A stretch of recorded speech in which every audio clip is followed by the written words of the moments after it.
Hey everyone! If you're a fan of the show, please head over to mikeyop.com and click the subscribe button. It's the best way to support us, and it's free. That's MIKEYOPP.com. Thanks!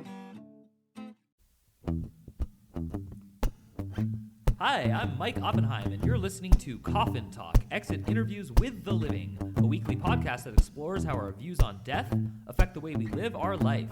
With me this week is a very, very, very old friend. I have known her since, I believe, like 1996. We went to high school together.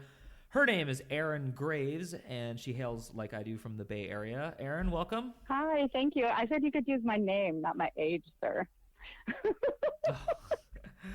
It's all good. It's all good. I don't really care how old people either assume or think that I am. I'm sure I will date myself at some point during that. Well, cool.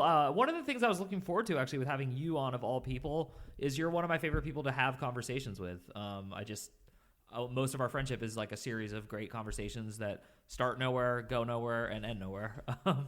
Would you agree with that as a premise? Yeah, that sounds about right. All right, cool. So with that kind of in mind, I thought with you, I'd take a unique route into the eventual question I ask everyone. And so instead of just asking you the question, I want to start with something I've never really asked you about, which is, did you grow up at all with like any religion? Not really, no. No, I think everybody, no, we actively grew up without church because my dad was raised Roman Catholic and absolutely hated it, really couldn't stand it. And so he actively made sure that we didn't go to church, but we were never discouraged from anything. And there was always like a spiritual element. And I think my mom attended church like a few times. On some occasion or another. I think she grew up with a little bit of church, but no, religion was never really like a big part. I also went to like Buddha Gate. I don't know if you remember that place, but it's a Buddhist monastery in Lafayette. And with my family, we did like late in life, like after I had graduated high school, maybe, I don't know. Anyway, so I did do some like studying of Buddhism. Yeah, but in your early formative years, at some point you realized like you weren't going to church, like maybe other kids were or something like that. But do you remember like the moment that your parents explained this part about your dad and like this reputation they had for it? No. So it's just something you like kind of know, yeah. I feel like I pretty much always knew that my dad didn't like religion. I pretty much always knew that my dad didn't like religion and Catholicism in particular. And so did you ever, like, growing up, want to become religious? Did it ever, like, strike your curiosity or anything? In high school, I went to some church that everybody was going to and actively disliked it. So, no, I don't think, no, not in organized religion type of way. I mean, this isn't like, I never like, it doesn't mean that I didn't have conversations about like God and spirituality and stuff like that. But at no point up until the Buddhism did we actively do any kind of, or did I really seek out, other than the one time that I really disliked it, like an organized religion. Cool. So now that we caught up to that point, why don't you tell me a little about the Buddhism part? You said it was right after high school? I think it was right after high school. I legitimately cannot remember the timeline, but I do know that I was living with my family and we would all drive together, and we had this neighbor that we would pick up from Montclair, from Moraga, who was Sikh or sick. I actually don't know how you're supposed to pronounce it. I've heard it both ways. Anyway, so we used to pick him up, and we went we started studying Buddhism. I can't remember what started it. I'm sure it was my mom. But did you like it? Do you still like it to this day? Like, how did that work out? How did that play out? I absolutely loved going. I really, really loved the meditation part of it. We did guided meditations and a couple of different kinds, seated and walking meditation, and I really, really enjoyed that. And then afterwards, we would learn about like the Eightfold Path and sort of the teachings of Buddha. And I definitely at the time really welcomed it. And I really like actively took it as a part of my identity, sort of, that I was like engaging in this for sure. I think I learned a ton of stuff that I 100% still apply today. I would not consider myself a Buddhist. Got it. And so are you in any way religious at this juncture right now? No. And so, okay. So, do you believe in anything beyond like what the official term atheism is, or nihilism, either one? Atheism is denying the existence of God, and nihilism is saying there's no actual meaning or purpose to this existence. I believe I said that right. Write me hate mail if I said it wrong. I don't know. I think that is correct, but I was reading your thing and I was like, I don't know how to explain it. I am agnostic in the truest sense of the form, that I actively, like not in a I just don't care way, but I actively choose not to care what happens after you die. And in doing that means that I don't ascribe to any religion. Like I have some things that sound really nice. It would be lovely if were true, but I actively don't invest in any of it on purpose as a choice. And I'm just going to ask this question. I'm going to phrase it exactly the way I want to. Do you consider yourself a good person? I don't know. I try a lot of the time to be empathetic and feeling and kind and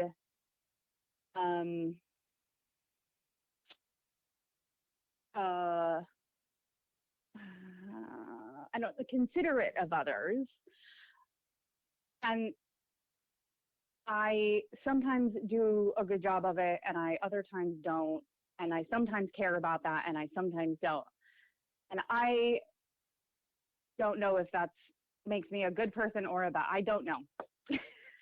I don't know. Okay, that's interesting. I've never asked anyone that who I'm close to, because with you the answer is easy. It's yes, you're a good person. You're a very good person. Your explanation was what a good person would say, but the reason I asked it was I was just curious about your personal take on morality in a larger sense, but I wanted to start in a more local sense with your opinion of yourself. So you do have a sense of morality then, right? Is that true? Yeah, of course. Okay. So I mean, the next question I would ask is, it sounds like you have a sense of morality. Do you agree with that? Yeah. So what do you base morality on if you don't believe, or actually, excuse me, let me rephrase that. If you don't think about like what would happen or what the meaning of life is? I don't know, but I don't really know. And I think the answer is that it changes a lot. It depends on what the situation calls for, right? Because I make judgments based on what the situation calls for. And I try to, I guess, maybe do the least harm. I don't know. Or make somebody feel good, or like, I don't know. It's like, I don't know, trying to actively choose the moments to make it like I'm going down a rabbit hole and like spinning here, but because it doesn't, like, morality and like, morality is a weird, like, vague question that has more to do with like weighing what you do like against somebody else's like experience. And I don't know. I don't know whether it's moral or not. I know whether I feel like it like makes sense in the moment, and it like doesn't, it makes somebody feel better. I can tell when I make somebody feel better. I can tell when I make somebody not feel better. And I try to make somebody, I don't know. I try to make people. But is one action better or worse than the other? I mean, yeah. Yeah. So where does that come from? I believe you believe this, and I love, this is why I do this podcast, is I like to hear people think through their philosophy system. So you're doing a great job. I'm just like watching you walk through the mud. And what I do is I get to sit here and listen to people and ask questions. I never get put on the hot spot. So again, with all my, due respect to what you're doing, you definitely believe in morality based on the fact that when I said, are you a good person, you thought about it and then weighed certain things. And so you started talking about actions that you do and don't do. So, I mean, like, for example, if you had murdered someone in your life and it was for, like, you know, a selfish reason, which is different than, let's say, you know, someone's attacking you, if you call that murder and self-defense. But my point is, you would say, like, oh, that's a bad deed. So, like, where does that come from if you're not asking the question? You said you're an agnostic, which is not an atheist. It's not denying anything. You're just saying, look, I'm not interested. I'm going to wait and whatever. So I said you're a good person, and you are. So where do you think this idea of, like, and again, you admit that you don't do the best things at all times. I'm sure it's learned. I am sure that it's learned. I'm sure that it is learned. I'm sure that it's learned based on my experiences of either upsetting people or not upsetting people, and my understanding, like, as I grew up, of my effect on the world around me. I'm sure that that is where it comes from. So it's observation as well as, like, you know, taking in what, you know, story, or I don't know, whatever you're learned as a kid about, like, I don't know, manners, you know, like the golden rule, like, do what unto others as they would do unto you, and, like, all of that kind of stuff, and then weighing it against your own experiences and deciding whether it rings true or not. Cool. No, that was a really good answer. That was creative. And now I'm going to kind of use that answer to motivate us towards, like, other philosophies. So agnostics, as I heard you say it, is someone who, like, you'll just find out when you die, right? Is that basically it? You'll find out what happens when you die. You don't want to really spend a lot of time here on Earth thinking about it. Yeah, I just don't care. Yeah, yes, yeah, I don't care, and I don't really think about it, yeah. So, and yet you do have morality, which you said you've learned from, like, peers and living life and an example. So how do you feel then when you meet people who are doing actions that you don't like in the name of what they think happens when you die? Going to heaven, going to hell, etc. And there's much more than those two, you know. You know, I think it's a difference of perspective usually is what ends up happening, I believe.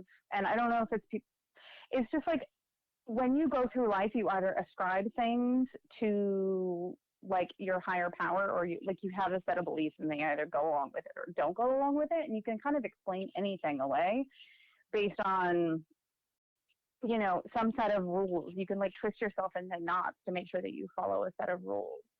But I don't necessarily think that those people are, like, better or worse. I just think that they're misguided in their ways, like, or they're their view is very different.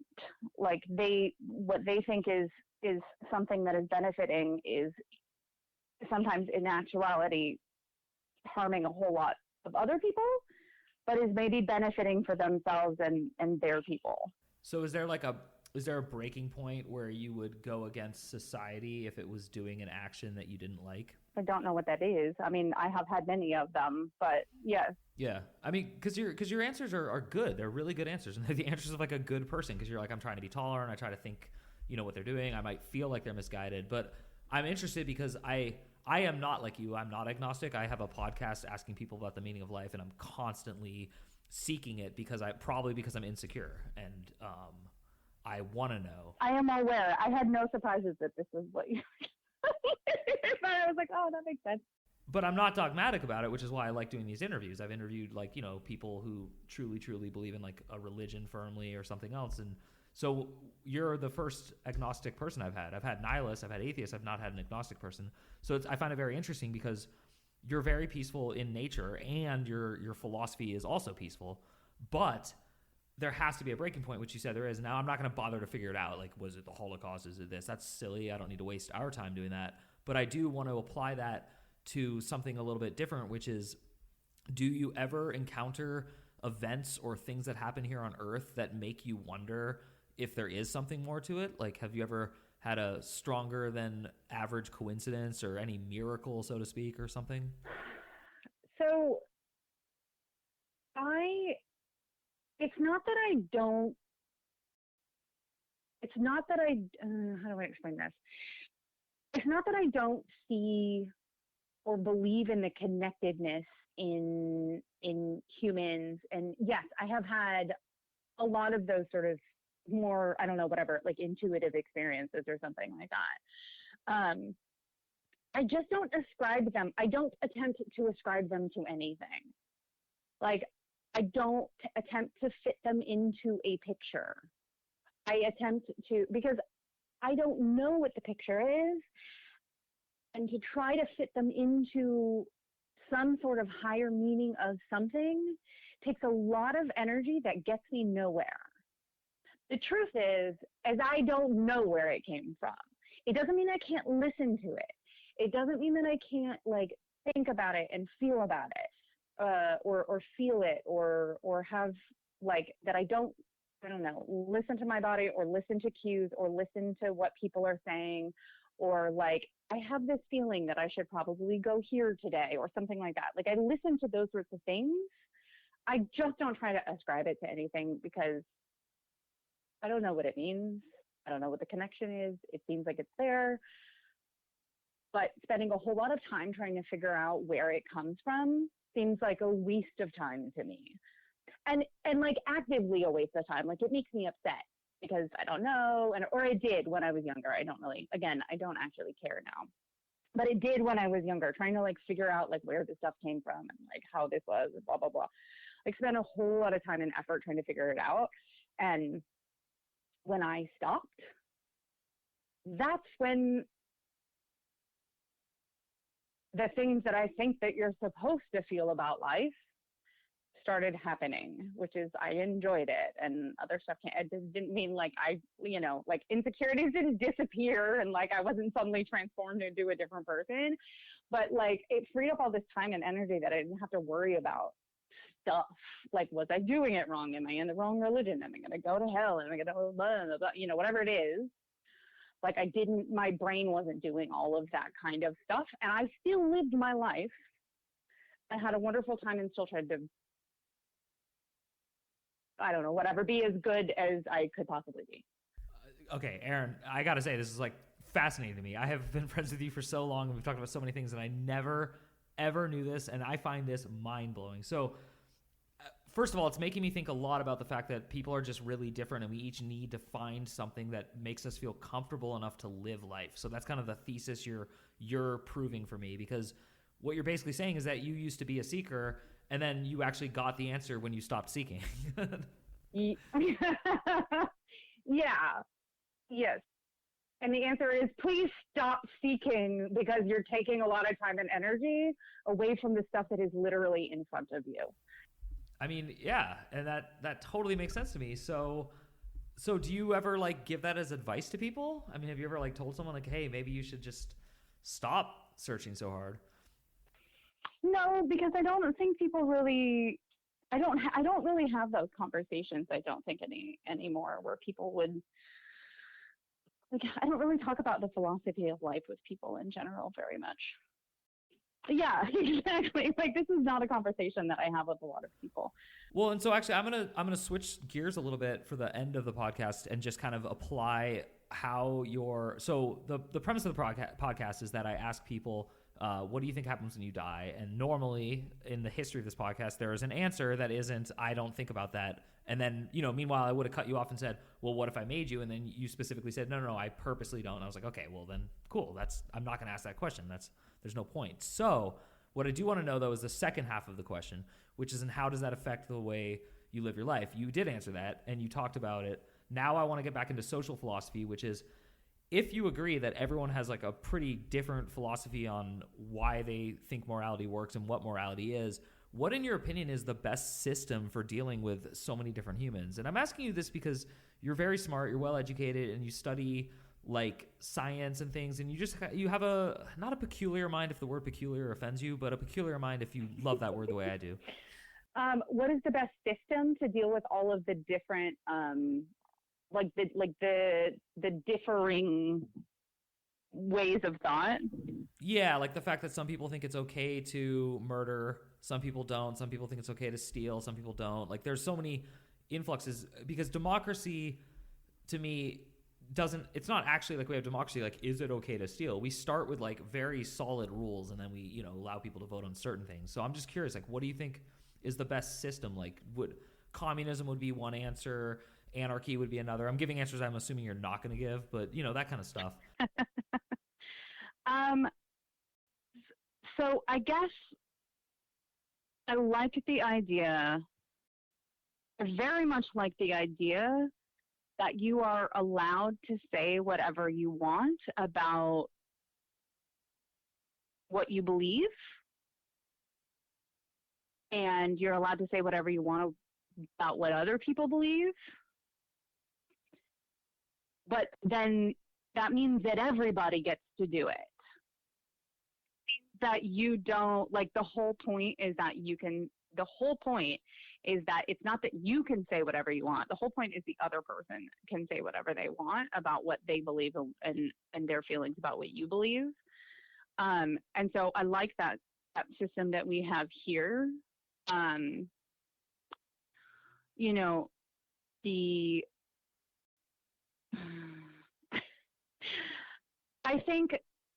I think that obviously where you get into trouble is the gray areas at all times. I like it. I think that if you take that as a basis, I think that if you take life, liberty, and the pursuit of happiness as a basis of where to go, it's a good way to start. And I think that the current system that we have here in the United States is a really excellent system with a lot of flaws, and I don't think that we're ever going to get to a perfect system. And so I guess my answer is I don't know. And I'm also not qualified to answer this question. I mean, I'm definitely not specifically not qualified to answer this question. The truth is I have no fucking idea. But I like the idea that everybody can say whatever they want, and I don't like the idea that people can harm each other over their personal beliefs about stuff. But then that gets into gray areas, because then you start talking about abortion and what does that mean? Who is a person? And like that's where our laws get really gray. And I think like debate is a really great thing for that. And I think violence is usually not. Mm-hmm. See, this is so interesting because that's why I asked about, like, as an agnostic, you're not gonna make a bet, so you're willing to listen to other people's bets, but then you also have this like just kind of sense of, in philosophy they would call it like reasoned judgment. It's just like almost an intuitive understanding of right and wrong, but it doesn't mean it's true because you do reason it out. So I guess I would just want to know, as like a result of all this, do you think you'll ever start seeking again? Do you ever get scared? Like, do you ever worry, or does this really work, this system? I never get scared that I got it wrong. I never get scared that I got it wrong. Because if I got it wrong, and let's say the Christians are right, and I got it wrong, and I didn't take Jesus into my heart, or whatever it was, well, send me downstairs, and, I'll save you a drink, and, I'll sidle up next to Gandhi, and you guys can have, I don't know, all of the Catholic priests that you want because God forgave them. Like, it's just like, it's not the fact that somehow here on Earth we have some book that was written by humans that says accurately what happens when we die is an asinine assumption. Erin Graves, you have been such a wonderful guest on my podcast. I could not come up with a better way to end it.